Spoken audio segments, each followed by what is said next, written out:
Good afternoon, everybody. February already, and today we are going to study nation branding. But first of all, why are we studying nation branding?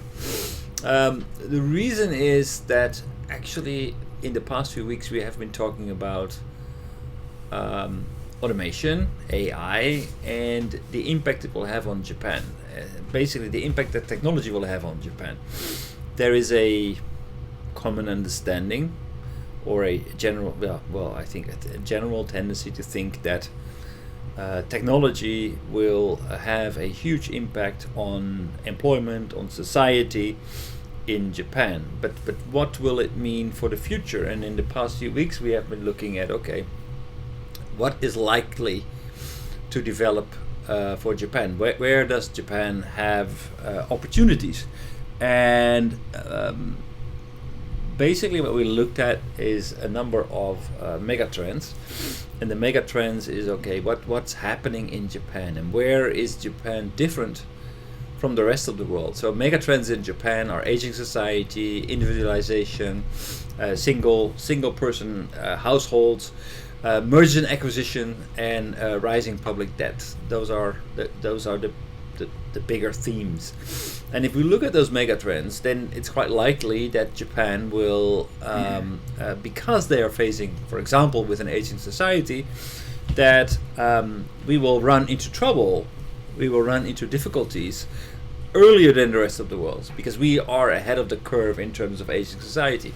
Now, Japan has a very strong technological background. They have been exporting their technology for decades, and these problems will probably ignite solutions that are likely to be invented in Japan before other countries, simply because there's a need to invent them. So when I'm thinking about solutions, I'm thinking about, for example, inventions that will help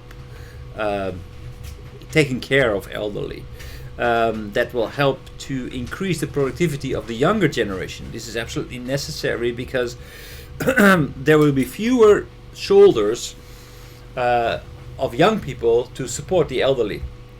So we have to increase the output per worker and have to become more competitive.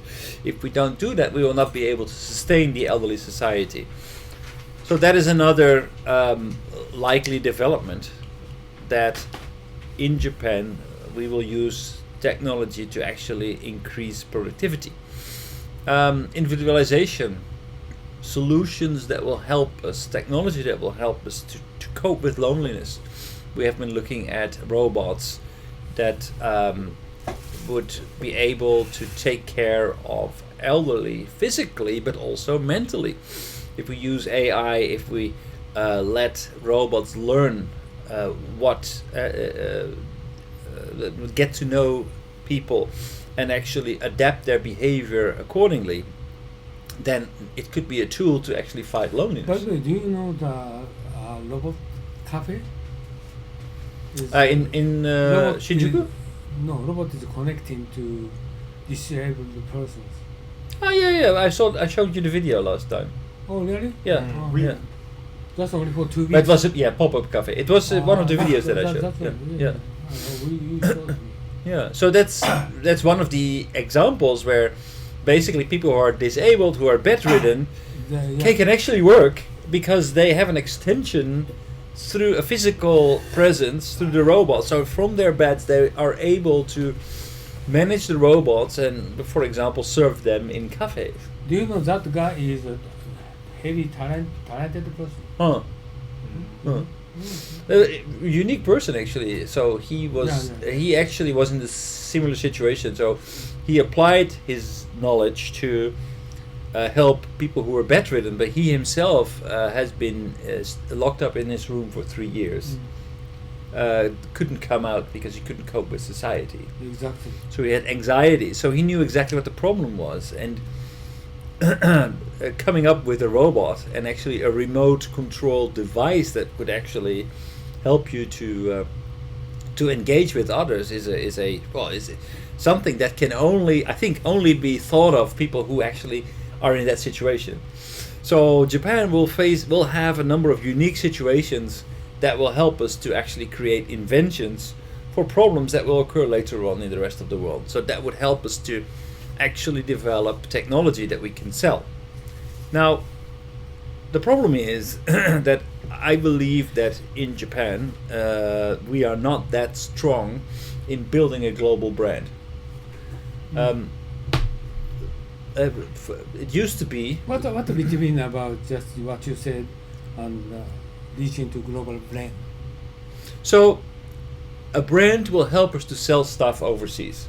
So I think when we go back 20 years, 20, 30 years, when a product was made in Japan, people bought it. Why did they buy it? Because of the brand image that Japan had. Japan, very diligent, quality oriented, reasonably priced.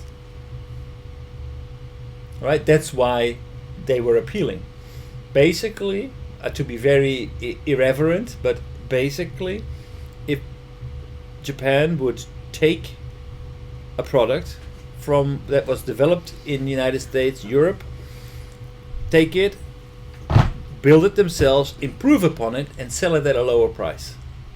So they would utilize the market knowledge of Western companies, apply that to Eastern technology, Eastern wages, and Eastern work ethics, and bring it back to the Western world and be extremely successful, because actually they could provide a better product at a lower price. But in Japan, is many Chinese coming to Japan, right?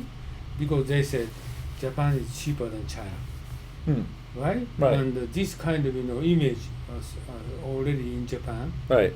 Of world people, everybody recognize that. But this brand is, in some meaning, is not good, right? Only cheap, that's it. Right. Well, actually, Japan was not only cheap; they actually had a superior product. Superior product and also cheap. And cheap, yeah. And cheap. Yeah. But they come.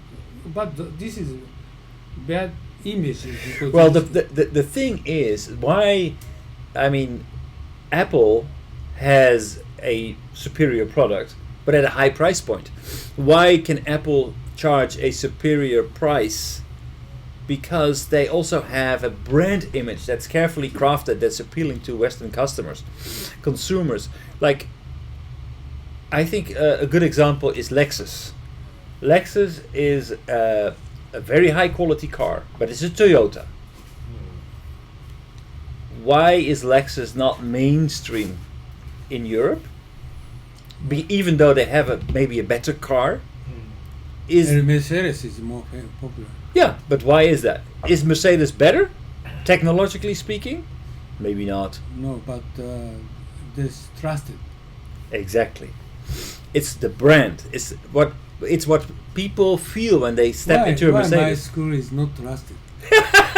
That's probably the headmaster. Especially for lady. They hate us. They hate us. We have a bad brand image. Okay, go ahead. So, interrupt you. No. Actually, so what is a brand? A brand is what a brand does. This is a good question.